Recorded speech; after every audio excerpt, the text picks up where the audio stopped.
بسم اللہ الرحمن الرحیم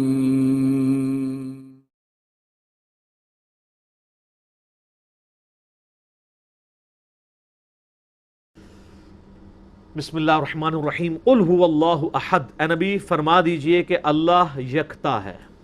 احد کا مطلب اکیلا نہیں، واحد نہیں، یکتا، یونیک، اس جیسا کوئی بھی نہیں ہے۔ اللہ الصمد، وہ بے نیاز ہے۔ یہ تو ہم اس کا بالمفہوم ترجمہ کرتے ہیں، اصل اس کا ترجمہ یہ کہ سب کا پشت پناہ وہ ہے، سب کے پیچھے وہ ہے، سب کا سہارا وہ ہے، اس کا سہارا کوئی نہیں ہے۔ سمد عربی میں اس چٹان کو کہا کرتے تھے جو جنگ میں دشمن سے بچنے کے لیے پیچھے پہاڑ لیا جاتا تھا تاکہ پیچھے سے حملہ نہ ہو، تو اس پہاڑ کے لیے بھی سمد کا لفظ استعمال ہوتا تھا۔ تو اللہ الصمد، اللہ بے نیاز ہے۔ لم یلد ولم یولد، نہ اس نے کسی کو جنا اور نہ وہ کسی سے جنا گیا، یعنی اس کا بھی کوئی باپ نہیں ہے اور نہ وہ خود کسی کا باپ ہے۔ اللہ تعالیٰ جو ہے وہ ہمیشہ سے ہے۔ اس پہ میرا یوٹیوب پہ کلپ بھی ہے، ہو کریٹڈ گاڈ، اللہ کو کس نے پیدا کیا؟ تو اس میں میں نے ٹیکنیکلی میتھمیٹیکلی اس چیز کو ڈسکس کیا ہے کہ اگر for the sake of argument یہ مان لیا جائے کہ ہر چیز کا کوئی خالق ہے تو خدا کا بھی کوئی خالق ہوگا، حالانکہ یہ ڈیفینیشن غلط ہے۔ خالق کی ڈیفینیشن یہی ہے کہ جس کا کوئی خالق نہ ہو۔ اگر اس کا کوئی خالق ہوگا پھر خالق نہ ہوا وہ تو مخلوق ہوئی۔ اللہ مخلوق نہیں ہے، اللہ خالق ہے۔ تو میں نے اس میں ٹیکنیکلی بتایا تھا کہ اگر for the sake of argument یہ بات مان لی جائے کہ اگر کسی ہر چیز کا کوئی کریٹر ہے تو اللہ کا کوئی کریٹر ہوگا، تو پھر جو اللہ کا کریٹر ہے اس کا بھی کوئی کریٹر ہوگا، اور پھر جو وہ کریٹر ہے اس کا بھی کوئی کریٹر ہوگا، تو کیا یہ ایکویشن کہیں پہ رک سکتی ہے؟ تو یہ تو ساری فالس سٹیٹمنٹ ہو جائے گی۔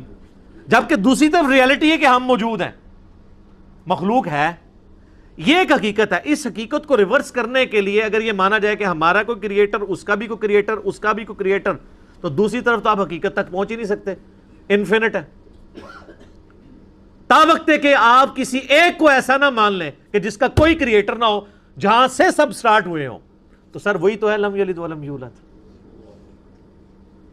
میتھمیٹیکلی یہ سٹیٹمنٹ اسی وقت درست ہوگی جب کسی ایک کو ایسا ماننا پڑے کہ اس کا، ورنہ تو یہ شروع رکے گی نہیں۔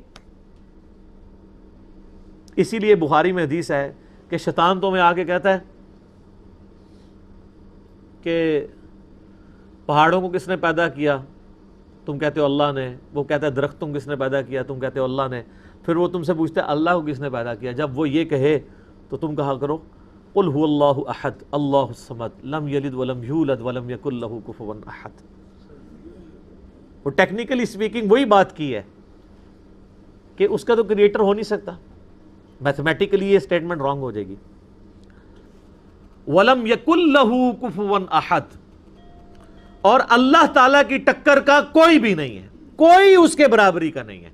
یہ وہ ٹیسٹ ہے چوتھا جس پہ کوئی دنیا کا بندہ، کوئی کائنات کے بڑا سا بڑا انسان بھی پورا نہیں اتر سکتا کہ اس کی ٹکر کا کوئی ہو، اس کی برابری کا کوئی ہو۔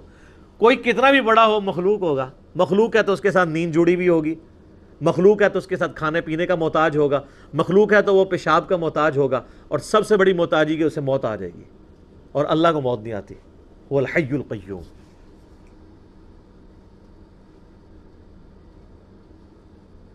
وہ خود سے زندہ ہے اور ہر چیز کو تھامنے والا ہے۔ تو یہ سورہ اخلاص یونیک صورت ہے اس اعتبار سے، اسی لیے اسے کہا جاتا ہے ٹچ سٹون آف تھیالوجی۔ توحید کی کسوٹی ہے کہ اللہ یکتا ہے، وہ بے نیاز ہے، سب اس پہ ڈیپینڈنٹ ہے، وہ کسی پہ ڈیپینڈنٹ نہیں، اور نہ وہ کسی سے جنا گیا، نہ اس نے کسی کو جنا، اور اس کے ٹکر کا، اس کی ہمسری کا کوئی نہیں ہے۔ اللہ اکبر۔ سورہ اخلاص پہ گھنٹوں بولا جا سکتا ہے، لیکن آپ وہ مسئلہ نمبر 112C دیکھ لیں۔ جب ہم نماز پڑھنے جاتے ہیں مسجد میں تو امام تلاوت کرتا ہے سورہ اخلاص، قل هو اللہ احد، کہو کہ اللہ ایک ہے۔ ہر مسلمان